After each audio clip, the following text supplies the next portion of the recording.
ദൈവത്തിൻ്റെ നാട്ടിലെനിക്കൊരു നാഴിയിടങ്ങഴി മണ്ണുണ്ട്.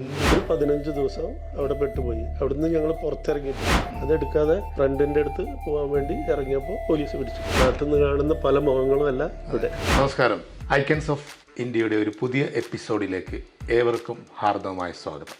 വ്യവസായ പ്രമുഖനും പൊതുരംഗത്തും അതുപോലെ വ്യത്യസ്തമായ പല പരിപാടികളിലും വർഷങ്ങളായി നിലകൊള്ളുന്ന ഒരു വ്യക്തിത്വമാണ് നമ്മുടെ ഇന്നത്തെ പുതിയ അതിഥി. വളരെ സന്തോഷപൂർവ്വം ഈ പരിപാടിയിലേക്ക് സ്വാഗതം ചെയ്യാം. അസ്സലാമു അലൈക്കും. വലൈക്കും അസ്സലാം. ഒരുപാട് സന്തോഷം.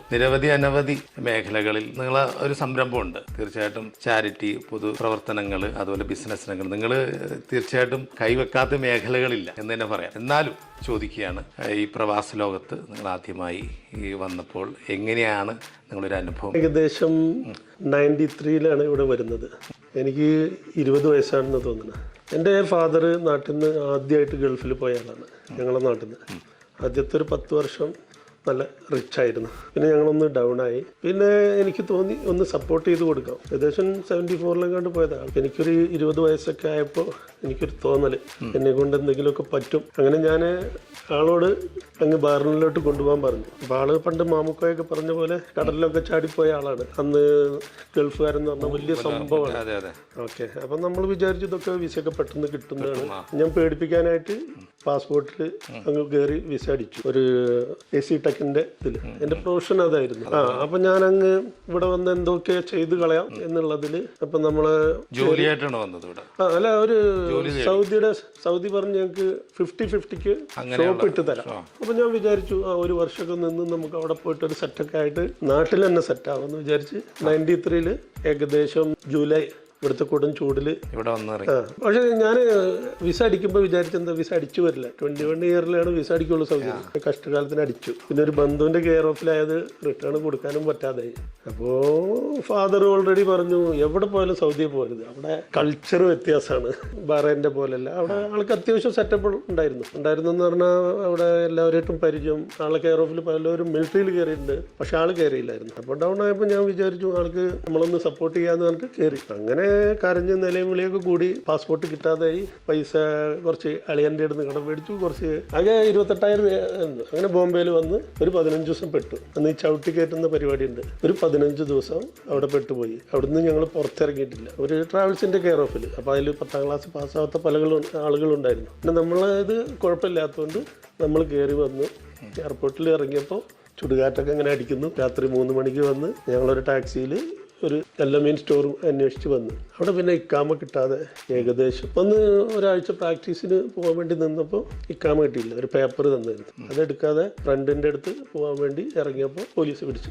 അങ്ങനെ ഒരു ദിവസം കിടന്നു. അത് കഴിഞ്ഞ് ഏകദേശം നമ്മൾ റൂമിൽ നിന്ന് ഇറങ്ങാതെ ഒരു 4 മാസം വരെ റൂമിൽ ഫുഡ് വെച്ചുണ്ടാക്കുക, കിടന്നുറങ്ങുക. അത് ഒരു ലൈഫിലൊരു വെല്ലുവിളിയായിരുന്നു. നമ്മളിവിടെ വരുമ്പോൾ നാട്ടിൽ നിന്ന് കാണുന്ന പല മുഖങ്ങളും അല്ല ഇവിടെ. ഏതൊരാളെയും പോലെ വലിയ പ്രതീക്ഷയുമായിട്ടാണ് നാട്ടിൽ തീർച്ചയായിട്ടും ഈ പ്രവാസ ലോകത്തേക്ക് വന്ന് ഇറങ്ങിയത്. പിന്നീട് മുന്നോട്ടുള്ള യാത്രകൾ എങ്ങനെയായിരുന്നു? ഏകദേശം 8 മാസത്തോളം ഒരു ചെറിയ ശമ്പളം, ഇപ്പം പറയാൻ പറ്റില്ല, നമ്മൾ ഒരു ദിവസം ചെലവാക്കുന്ന പൈസ, ഒരു 400 റിയാൽ ശമ്പളം ഒരു മാസം. ഇപ്പോൾ എനിക്ക് വർക്ക് എക്സ്പീരിയൻസ് നാട്ടിലുണ്ടാവുന്നുണ്ട്. ഞാൻ അവർക്ക് 200-300 റിയാൽ ഡെയിലി കൊണ്ടുവന്ന് കൊടുക്കും. ഏകദേശം 399 റിയാൽ തരുമ്പോൾ 1 റിയാൽ ഇവിടെ പെപ്സി കുടിക്കാൻ നീ വാങ്ങിച്ചില്ലേ? അപ്പോൾ അവർക്ക് കഷ്ടപ്പാടിൽ നിന്നാണ്. കഷ്ടപ്പാട് പറഞ്ഞാൽ ചെറിയ കഷ്ടപ്പാടല്ല. രാവിലെ നമ്മൾ 5 മണിക്ക് പോയി കഴിഞ്ഞ് പിന്നെ അവരെ നമ്മൾ കരാട്ടെ ക്ലാസ് പഠിപ്പിക്കണം. അതിന് മാർഷൽ ആർട്സ് ഉണ്ടായിരുന്നു. അത് കഴിഞ്ഞ് 7 മണിക്ക് കട തുറന്നു കഴിഞ്ഞാൽ ഉച്ചയ്ക്ക് ഭക്ഷണം ഉണ്ടാക്കണം. അത് കഴിഞ്ഞ് രാത്രി 12 മണി കഴിഞ്ഞ് അവരെ സുഹൃത്തുക്കൾ വന്ന് വർത്താനം ഒക്കെ ആയിട്ട് അങ്ങനെ വെള്ളിയാഴ്ച പോലും ഒഴിവില്ലാത്തൊരു 8 മാസം കടന്നുപോയി. അങ്ങനെ ഇക്കാമ കിട്ടി. സ്പോൺസർ പറഞ്ഞു ഇപ്പം നീ അറബി പഠിച്ചില്ലേ എന്നൊക്കെ പറഞ്ഞ് കുറേ സ്പോൺസറായിട്ട് ഇതൊക്കെ വെച്ച് നമ്മളൊരു സ്ഥാപനം 50-50 തുടങ്ങി. ഏകദേശം 5-8 വർഷം അതിൽ AC ടെക്നീഷ്യനായിട്ട് മാറി. അതിൻ്റെ ഇടയിൽ ഒരു യൂണിഫോം ബിസിനസ് നടത്തുന്നുണ്ടായിരുന്നു. ഏകദേശം 2-3 കൊല്ലം അങ്ങനെ പോയി. അപ്പോൾ നമുക്ക് കുറേ കണക്ഷൻസ് കിട്ടി ഇവിടെയുള്ള മെയിൻ ടീംസുകൾ. അപ്പോൾ എന്തുകൊണ്ട് നമ്മൾ വലിയ ബിസിനസ്സിലേക്ക് കടന്നുകൂടാ? അതുപോലെ പിന്നീട് അങ്ങോട്ട് ജീവകാരുണ്യ പ്രവർത്തനം ഞങ്ങൾ നാട്ടിൽ നമ്മൾ വെള്ളപ്പൊക്കം വന്നൊരു സമയമുണ്ട്. ജീവകാരുണ്യ പ്രവർത്തനം നാട്ടിൽ നമ്മളെപ്പോഴും ചെയ്യായിരുന്നു. അത് സ്വാഭാവികമായിട്ട് ഒരു നോർമലായിട്ട് നമ്മളെല്ലാവരും ചെയ്യുന്ന മഹല് സംബന്ധമായിട്ട് അല്ലെങ്കിൽ അവിടെയുള്ള സ്കൂള് സംബന്ധമായിട്ട് ഉള്ളത്. ഈ വെള്ളപ്പൊക്ക കാലം വന്നപ്പോൾ ഞങ്ങൾ സ്കൂൾ ഗ്രൂപ്പ് പലയിടത്തും പലയിടത്തും. ഞാൻ ഷൊർണൂർ ഹൈസ്കൂളിലാണ് പഠിച്ചത്. അത് കുറച്ച് പട്ടാമ്പിയാണല്ലോ സ്വദേശം. പട്ടാമ്പി വാടനാംകുറിശി എന്ന് പറയാം. അത് ഞാനിവിടെ സാമൂഹ്യ പ്രവർത്തനത്തിന് വന്നിട്ട് ഇവിടെ അറിയപ്പെടുന്നത്. സാമൂഹ്യ പ്രവർത്തനത്തിന് വന്ന് അതിലൊരു പട്ടാമ്പിക്കാരാണ് ഇവിടെ കൂടുതലായിട്ട്. അപ്പോൾ ഞങ്ങൾക്കൊരു പട്ടാമ്പി കൂട്ടായ്മ ഉണ്ട്. അതേപോലെ ഇപ്പോൾ ഞങ്ങൾ പാലക്കാട് ജില്ലാ കൂട്ടായ്മ ഉണ്ട്, അതിന്റെ പ്രസിഡന്റാണ്. അത് കഴിഞ്ഞ് WMF-ന്റെ ഇപ്പോൾ പ്രസിഡന്റാണ്, മുമ്പ് ചാരിറ്റി കോർഡിനേറ്റർ. ഓരോ സംഘടന സ്ഥായിയായിട്ടുള്ള സ്ഥാനങ്ങളിൽ ഈ ഇത്രയും വർഷത്തിനിടയിൽ വരാൻ സാധിച്ചു. സത്യത്തില് നമുക്കൊരു ബ്രേക്ക് കിട്ടിയത് കൊറോണയാണ്. അപ്പോൾ നമ്മളവിടെ വെള്ളപ്പൊക്കം വന്നു. നമ്മൾ ഒരു ഗ്രൂപ്പ് ഉണ്ടാക്കിയിരുന്നു സ്കൂളിന്റെ.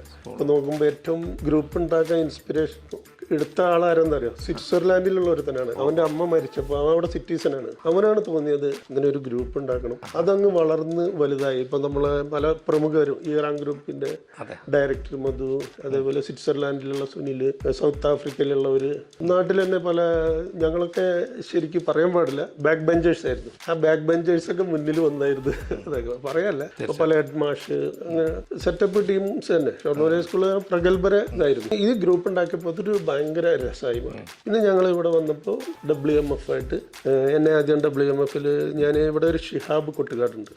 നമ്മൾ എത്ര പറഞ്ഞാലും ലോകത്ത്, ഞാൻ എൻ്റെ അനുഭവമല്ല, ഇവിടെ റിയാദിൻ്റെ സൗദി അറേബ്യ, ലോകത്ത് നമ്മൾ ഒരാൾ ഇത്രയും ആക്റ്റീവായിട്ട് സാമൂഹ്യ പ്രവർത്തനം ചെയ്യുന്നത് കണ്ടിട്ടുണ്ടാവില്ല. ഞാൻ ഏകദേശം ഒരു 25 വർഷമായിട്ട് അറിയുന്നതാണ്. ഇവിടെ പല ആളുകൾക്കും അറിയാം. ഞാൻ 31 വർഷമായി. പിന്നെ ഈ ഇത്തരം തിരക്കുകൾക്കിടയിൽ കുടുംബത്തിന്റെ സപ്പോർട്ട് എങ്ങനെയാണ്? തീർച്ചയായിട്ടും കുടുംബത്തിന്റെ സപ്പോർട്ട് ഇല്ലാതെ പറ്റില്ല.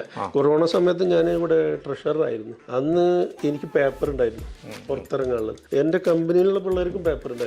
അന്ന് ഞങ്ങൾ ഒരുപാട് പേർക്ക് ഫുഡ് കൊടുക്കാൻ പറ്റി. അതൊരു വലിയ അനുഭവമാണ്. എല്ലാവരും വെറുതെ ഇരിക്കുകയല്ലേ. അപ്പോൾ നിങ്ങൾ കിറ്റ് ഉണ്ടാക്കും. ഏകദേശം ഒരു 1000-800 കിറ്റ് നമ്മൾ കമ്പനിയിൽ വെച്ച് ഉണ്ടാക്കി കൊടുത്തിട്ടുണ്ട്. പ്രവർത്തിച്ചുകൊണ്ടിരിക്കുന്ന സംഘടനയുമായി ബേസ് ചെയ്തിട്ട് അത് കഴിഞ്ഞ് നമ്മൾ കൊറോണ വന്ന് നമ്മളൊരു ആംബുലൻസ് കിട്ടിയായിരുന്നു. അപ്പോൾ അതിന് നമുക്ക് ഇറാൻ ഗ്രൂപ്പാണ് നമുക്ക് അതിൻ്റെ സാലറി തന്നത്. എൻ്റെ കൂട്ടുകാരൻ മധുവാണ്. 3 മാസത്തെ സാലറി അങ്ങിട്ട് തന്നു.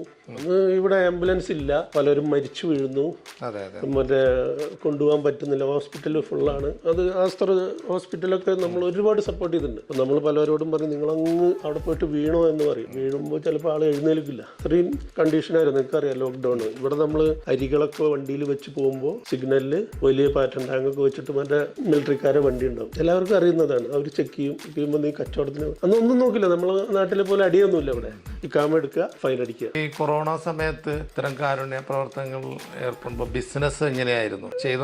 അന്ന് എനിക്ക് ഏകദേശം 10-28 ആളുകൾ എൻ്റെ കമ്പനിയിൽ ഉണ്ടായിരുന്നു. അവരെങ്ങനെ മാനേജ് നമ്മൾ എപ്പോഴും ദൈവത്തിനെ വിശ്വസിക്കണം, പഠിച്ചവനെ വിശ്വസിക്കുന്ന ആളാണ്. അലല്ലാ എന്ന് പറഞ്ഞിട്ടാണ് നമ്മൾ ചെയ്യാറ്. അതങ്ങ് നടന്നു പോകും. ഇപ്പൊ കുറച്ച് ഡൗൺ ആയി വന്നു ഇപ്പോൾ പല കാലങ്ങളും. പക്ഷെ നമ്മളൊക്കെ മേക്കപ്പ് ചെയ്ത് ഓരോ കാലങ്ങളിലും നമ്മൾ മേക്കപ്പ് ചെയ്ത് പോകും. സാമൂഹ്യ പ്രവർത്തനത്തിൽ അതൊരു പിന്നെ ഒരു ക്രൈസായി മാറി. അപ്പോൾ നമ്മൾ പിന്നെ അവിടെ ഓരോ പ്രവർത്തനങ്ങളും നടത്തുമ്പോൾ ഞങ്ങളെ യൂണിറ്റ് ഇവിടെ റിയാദിൽ ഭയങ്കര സംഭവമാണ്, ചെറുതൊന്നുമല്ല. കഠിനമായ പ്രയത്നം, അതുപോലെ തന്നെ അതുപോലെ അർപ്പണബോധം, ഇതൊക്കെയാണ് താങ്കളെ ഈ ഒരു നിലനിൽപ്പിൽ കൂടുതൽ സ്വായത്തമാക്കിയേക്കുന്നത്. തീർച്ചയായിട്ടും നമ്മൾ എപ്പോഴും നാളെ എന്ന് പറഞ്ഞിട്ട് പേടിച്ചിട്ടൊന്നും കാര്യമില്ല. നമ്മളെ മുന്നിൽ വരുന്ന എന്ത് പ്രശ്നങ്ങളും തീർത്തിരിക്കുക. ഫ്യൂച്ചർ പ്ലാൻസ് എന്തൊക്കെയാണ്? ഇപ്പോൾ എൻ്റെ റൈറ്റ് ഹാൻഡായിട്ട് എൻ്റെ പെങ്ങളുടെ മോനുണ്ട്. അവനാണ് കമ്പനിയുടെ മാനേജർ. പിന്നെ നമുക്ക് കട്ടയ്ക്ക് നിൽക്കുന്ന പിള്ളേരുണ്ട്. സ്റ്റാഫ് 10-12 പേരേ ഉള്ളൂ ഇപ്പോൾ. പക്ഷെ നമുക്ക് സബ് കോൺട്രാക്ടർമാരായിട്ട് കുറേ പേരുണ്ട്. വർഷങ്ങളായിട്ട് ഇപ്പോൾ ഇവിടെ തന്നെയാണല്ലോ. അപ്പോൾ കുടുംബവും ഇവിടെ തന്നെയാണ്. ഏകദേശം 20 വർഷമായിട്ട് ഇവിടെയാണ്. കുട്ടികൾ 2 പേര് ഇവിടുന്നാണ് ഉണ്ടായത്, 2 പേര് നാട്ടില്. പിന്നെ ഉമ്മക്ക് ഒറ്റ മകനാണ് ഞാൻ. 2 പെങ്ങന്മാരാണ് ഉള്ളത്. അതിലൊരു പെങ്ങളുടെ മോനാണ് ഇവിടെ മാനേജറായിട്ടുള്ളത്. പാടുമ്പാട് നല്ല സപ്പോർട്ടാണ്. കാരണം 20 കൊല്ലം ഫാമിലി ആയിട്ട് ഇവിടെ നിർത്തണമെങ്കിൽ അവർ സപ്പോർട്ട് ചെയ്യാതെ പറ്റില്ല. ഞാൻ ഏകദേശം ഇവിടെ 2 വർഷം കഴിഞ്ഞപ്പോൾ ഫാദറിനെ നാട്ടിലോട്ട് വിട്ടു.